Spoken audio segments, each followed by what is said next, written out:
সংকোচকের মধ্যে আমাদের চারটা অংশ আছে। একটা হলো বৃত্ত, একটা হলো অধিবৃত্ত, একটা হলো পরাবৃত্ত, আরেকটা কি, একটা হলো উপবৃত্ত। এই চারটে পার্ট আছে, কেমন? তো চারটা পার্ট কি কি এটা আমরা আগে আলোচনা করছিলাম, কেমন? এখন আমরা যেটা আলোচনা করবো সেটা হলো মেইনলি অধিবৃত্ত, কেমন? তো একটি অধিবৃত্ত হলো একটি সমতলের উপর অবস্থিত সেই সব বিন্দুগুলি সেট যেখানে একটা নির্দিষ্ট বিন্দু এবং একটি সরল রেখা থেকে এগুলা কি থাকে, সমদূরবর্তী থাকে, কেমন? তো সেই সব বিন্দুর সেট যেগুলি ওই সমতলের একটি নির্দিষ্ট সরল রেখা এবং একটি স্থির বিন্দু থেকে সমদূরবর্তী। আচ্ছা, যেমন এখানে দেখো, এটা দেখলে আমরা বুঝবো এখানে এই যে এটা হলো একটা নির্দিষ্ট সরল রেখা, কেমন? এই যে এখানে এটা হলো একটা নির্দিষ্ট সরল রেখা, কথাটা একটু ভালোভাবে দেখো এখানে, না বুঝলে কেন, এইটা একটা নির্দিষ্ট সরল রেখা, এটা হলো একটা স্থির বিন্দু, ঠিক আছে? এই বিন্দু থেকে মনে করো এখানে একটা বিন্দু আছে, কেমন? তো এই বিন্দু থেকে এটা যে দূরত্ব, এই সরল রেখা থেকে ওইটা সেম দূরত্ব, ঠিক আছে? তাহলে সেম ভাবে এখানে একটা বিন্দু নিলাম মনে করো, ঠিক আছে? তো এখানে একটা বিন্দু নিলে এই বিন্দু থেকে এটা যে দূরত্ব, ঠিক আছে? কতটা বুঝতে পারছেন? মনে করো এই বিন্দু থেকে এটা দূরত্ব, তো সেম ভাবে এই সরল রেখা থেকে এটা দূরত্বটা কি হবে, সমান হবে। কতটা বুঝতে পারছেন? সেম ভাবে এখান থেকে এটা যে দূরত্ব, এখান থেকে এখানে দূরত্ব কি হবে, সমান। মনে করো এদিকে একটা বিন্দু নিলাম, তাহলে এখান থেকে এই বিন্দুটা থেকে এটা যে দূরত্ব, এই সরল রেখা থেকে এটা দূরত্ব সমান হবে। কথাটা বুঝতে পারছেন? তাহলে এই যে এরকম এমন কতগুলো বিন্দু যেটা এই বিন্দু থেকে যে দূরত্ব এই সরল রেখা থেকেও সেম দূরত্ব, এই বিন্দুগুলোর এই সরল রেখাটা হলো কি এই বিন্দুগুলোর একটা সেট, এই বিন্দুগুলোর একটা সেট। কথাটা বুঝা গেছে না এবার? তার মানে আমরা কি বুঝি দেখো, এই অধিবৃত্তটা হলো কি একটি নির্দিষ্ট সরল রেখা, এই যে এটা হলো একটা নির্দিষ্ট সরল রেখা এবং একটা নির্দিষ্ট বিন্দু থেকে সমদূরবর্তী কতগুলো বিন্দুর সেট, ঠিক আছে? সমদূরবর্তী কতগুলো বিন্দু সেট। সংজ্ঞাটা ক্লিয়ার হয়েছে নি? ক্লিয়ার ভাবে বুঝা গেছে না? আরেকবার করতে দিব, আমি আরেকবার করতেছি, দেখো এখানে এই যে এটা একটা নির্দিষ্ট বিন্দু, কেমন? এই যে বিন্দুটা আছে, এই বিন্দুটাকে বলা হয় কি, ফোকাস। এটার নাম হলো কি, ফোকাস এফ, এটাকে বলা হলো ফোকাস। মনে রাখতে হবে কথাটা, কেমন? এই নির্দিষ্ট বিন্দু এবং এই যে একটা সরল রেখা আছে, এই সরল রেখাটা, কেমন? এই যে সরল রেখাটার একটা নির্দিষ্ট নাম আছে, এটার নাম হলো কি, সরল রেখাটার নাম হলো, মনে আছে নি, নিয়ামক। সরল রেখাটার নাম হলো নিয়ামক, এটার নাম হলো নিয়ামক। নিয়ামক কথাগুলো মনে রাখতে হবে কিন্তু, এই সরল রেখাটার নাম কি, নিয়ামক। তাহলে এই যে ফোকাস এবং নিয়ামক, কেমন? এই সরল রেখাটার নাম হলো নিয়ামক, এটার নাম হলো ফোকাস। তাহলে দেখো এই ফোকাস থেকে এই যে এখানে একটা বিন্দু নিলাম, এই বিন্দুটার দূরত্ব যতটুকু এই যে সরল রেখা থেকে এই বিন্দুটার দূরত্ব সেম। তার মানে এই যে কতগুলো বিন্দু এখানে নিলাম, এটা একটা বিন্দু, এটা একটা বিন্দু, এটা একটা বিন্দু, এই কতগুলো বিন্দু, তো এই যে এগুলো সবগুলো হলো বিন্দু, এই বিন্দু কতগুলো সেট, এই বিন্দুগুলা এখান থেকে এখানে যে দূরত্ব এই সরল রেখা থেকে দূরত্ব সমান, এই দূরত্ব সমান। কথাটা বুঝতে পারছো? তো এই বিন্দুগুলা সেটটাকে বলা হয় কি, অধিবৃত্ত। এই বিন্দুটা এদিকে থাকে, কেমন? এক্স অক্ষ কোন দিকে থাকে, ধনাত্মক দিকে, এক্স অক্ষের ধনাত্মক দিকে তখন থাকে। তাহলে এক্স অক্ষের ধনাত্মক দিকে থাকলে এইরকম ক্ষেত্রে কথাগুলো মনে রাখতে হবে, এটি প্রত্যেকটা ক্ষেত্রে আলাদা আলাদা দরকার আছে, কেমন? এই যে এরকম ক্ষেত্রে এই যে অধিবৃত্ত, এই যে অধিবৃত্তটা, এই অধিবৃত্তের সমীকরণ হয় হলো y square equal to 4x, এরকম ক্ষেত্রে, কেমন? তাহলে অধিবৃত্তটার সমীকরণ কি হয়, y square equal to 4x, y square equal to 4x। তো এটার ক্ষেত্রে নিয়ামক লেখো, এটার ক্ষেত্রে নিয়ামক, হ্যাঁ, নিয়ামক সমান সমান কি, x equal to minus a, নিয়ামক সমান সমান x equal to minus a। আর ফোকাস সমান সমান কি, ফোকাস বা এটাকে নাভিও বলা হয়, এটাকে কি বলা হয়, নাভিও বলা হয়, কেমন? তাহলে ফোকাসের এটা কি 1,0 মনে থাকবে তো? আচ্ছা, যা যা বলছি সবগুলো মনে রাখতে হবে, কেমন? তাহলে ফোকাস গেল, এটা গেল, কেমন? সেম ভাবে এখন যদি এটা তো হলো x অক্ষের ধনাত্মক দিকে, এবার যদি x অক্ষের ঋণাত্মক দিকে যদি হয়, এরকম যদি হয়, কেমন? এই যে এটা দেখো, এটা হলো x ও x ড্যাশ, কেমন? এটা হলো y ও y। আর x অক্ষের ঋণাত্মক দিকে হলে এটা হলো নির্দিষ্ট বিন্দুটা, কেমন? x অক্ষের ঋণাত্মক দিকে হলে তখন এটার সমীকরণ হয় হলো y square equal to minus 4ax, ঠিক আছে? কথাটা মনে থাকবে তো, y square equal to minus 4ax। এটার ক্ষেত্রে এই যে নিয়ামক, এটা তো নিয়ামক কোনটা, এটা তো নিয়ামক লেখো, নিয়ামক x equal two a plus a, x equal two এই ক্ষেত্রে প্লাস a, এটার ক্ষেত্রে নিয়ামক কি ছিল, মাইনাস a ছিল। আচ্ছা, মনে থাকবে তো? আচ্ছা, আর এটার ক্ষেত্রে ফোকাসটা কি হয় -a,0 এটা হলো ফোকাস। কেমন কথাটা বুঝছো? তাহলে এখানে আরো একটা কন্ডিশন হতে পারে এই যে অধিবৃত্তের, এটা কি, এটা হলো ওয়াই অক্ষের উপরের দিকে যখন থাকে মুখটা, ওয়াই অক্ষের উপরের দিকে, তো ওয়াই অক্ষের উপরের দিকে থাকলে তখন এটা সমীকরণ কি x square equal to 4ay, তখন কিন্তু x স্কয়ার y স্কয়ার না, কিন্তু মনে রাখবে তখন কি x square equal to 4ay।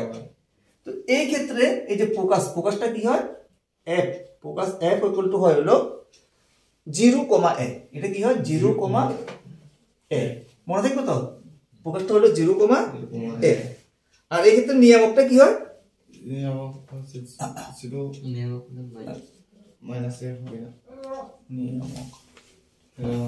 y equal to minus a, y equal to কত হয় মাইনাস a, মনে থাকবে তো।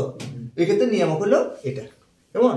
আচ্ছা, এবার যখন এরকম না থাকে, যদি y অক্ষের নিচের দিকে যদি থাকে, অধিবৃত্তটা কোন দিকে, y অক্ষের নিচের দিকে, তো নিচের দিকে থাকলে তখন এখানে এই ক্ষেত্রে কি হয়, এই ক্ষেত্রে সমীকরণটা হলো x square equal to minus 4ay, এই ক্ষেত্রে সমীকরণটা এরকম। কেমন?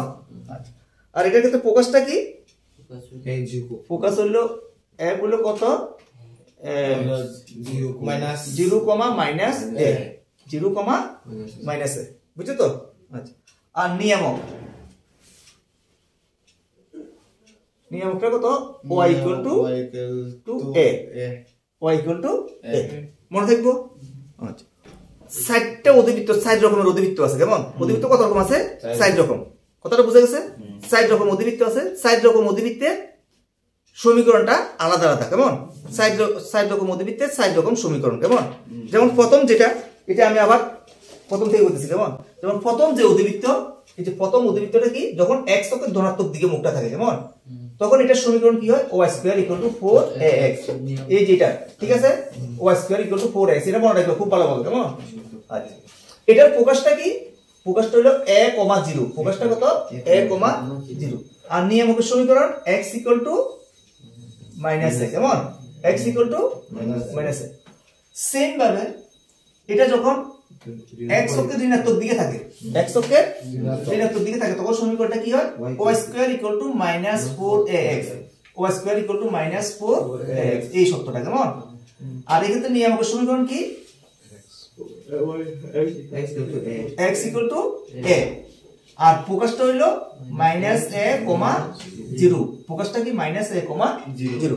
এগুলো আমাদের প্রত্যেকটা জানতে হবে, কারণ আমাদের একটু পরে যে অঙ্ক আছে, অঙ্কের মধ্যে ফোকাস নির্ণয় করতে বলা হবে। কেমন? নিয়ামকের সমীকরণ প্রভৃতি নির্ণয় করতে বলা হয়। কেমন? সেম ভাবে দেখো এখানে, এটা যখন y অক্ষের উপর দিকে থাকে, y অক্ষের উপর দিকে থাকে, তখন সমীকরণটা কত x square equal to 4ay, x square equal to 4ay, আর এই ক্ষেত্রে নিয়ামকটা কত minus a, y equal to minus a, আর ফোকাসটা হলো এটা 0,a। সেম ভাবে এটা যখন নিচের দিকে থাকে, তখন এটা কি সমীকরণটা এটা x square equal to 4ay, x square equal to minus 4ay, আর ফোকাসটা কত 0, মাইনাস a, আর নিয়ামক y ইকুয়াল টু a। ঠিক আছে? আচ্ছা, এরকম সমীকরণ সম্পর্কে আমরা ডিটেইলস ভালোভাবে যদি জানি, তাহলে আমাদের এখন যে অঙ্কগুলো দেওয়া হবে, কেমন, এগুলো আরামসে করতে পারবো। যেমন এখানে প্রথম যে অঙ্ক দেওয়া আছে দেখো 11.2 এর প্রথম অঙ্কগুলো কি দেওয়া আছে দেখো, 1 থেকে 6 নং পর্যন্ত প্রতিটি অধিবৃত্তের নাভি স্থানাঙ্ক, নিয়ামকের সমীকরণ, অধিবৃত্তের অক্ষ এবং নাভিলম্বের দৈর্ঘ্য নির্ণয় করো। ঠিক আছে? তাহলে কি কি নির্ণয় করতে বলা হয়েছে এখানে? ফোকাস মানে নাভি স্থানাঙ্ক মানে কি ফোকাস। কেমন? ফোকাস, নিয়ামকের সমীকরণ, অধিবৃত্তের অক্ষ এবং নাভিলম্বের দৈর্ঘ্য, এগুলো নির্ণয় করতে বলা হয়েছে। কেমন? তাহলে প্রথম যে সমীকরণ আছে এটা লেখো, প্রথম যে সমীকরণ আছে এটা লেখো, কি আছে এক নাম্বারটা। কেমন? এক number y square equal to আছে হলো 12x, y square equal to 12x, এরকম আছে তো। এবার তাহলে এটা কোন সূত্রের সঙ্গে মিলে? এটার সঙ্গে মিলে না, এটার সঙ্গে মিলে না, এটার সঙ্গে মিলে না, এটার সঙ্গে মিলে, কোনটার সঙ্গে মিলে? প্রথমটার সঙ্গে মিলে। তাহলে আমরা এখানে লিখতে পারি y square equal to 4ax, এর সঙ্গে তুলনা করে পাই, এর সঙ্গে তুলনা করে পাই, এটার সঙ্গে যদি তুলনা করি তাহলে কি হয়, এখানে তাহলে x এর সহগ এখানে কত আছে 12 না, এখানে x এর সহগ আছে কত 4a, তাহলে এখানে তাহলে এখান থেকে আমরা পাই হলো কত 4a = 12 হয় কেমন, বা a = 12/4 বা a = 3, তাহলে এর মান কত হলো 3, এর মান 3 আছে তো। আচ্ছা তাহলে এর মান যখন পাওয়া গেছে তাহলে আমরা সবগুলো নির্ণয় করতে পারবো কেমন।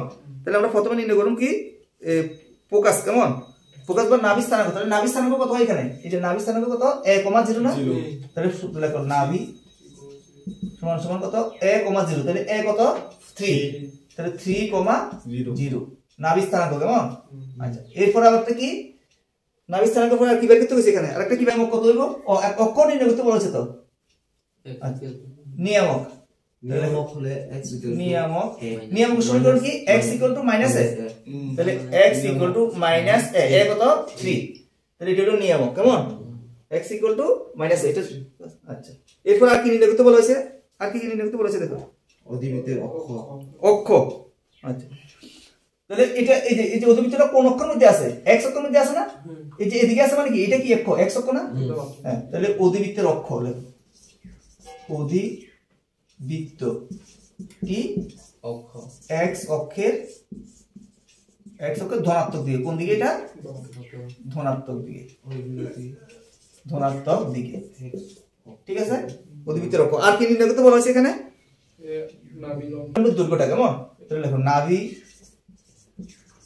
লম্বের দৈর্ঘ্য সমান সমান 4a, তাহলে 4 এর মানটা লিখুন এখানে কেমন, এর মান কত 3, তাহলে কত হয় 3 × 4 = 12, তাহলে নাভি লম্বের দৈর্ঘ্য কত 12 একক লিখতে হবে এখানে কেমন, 12 একক।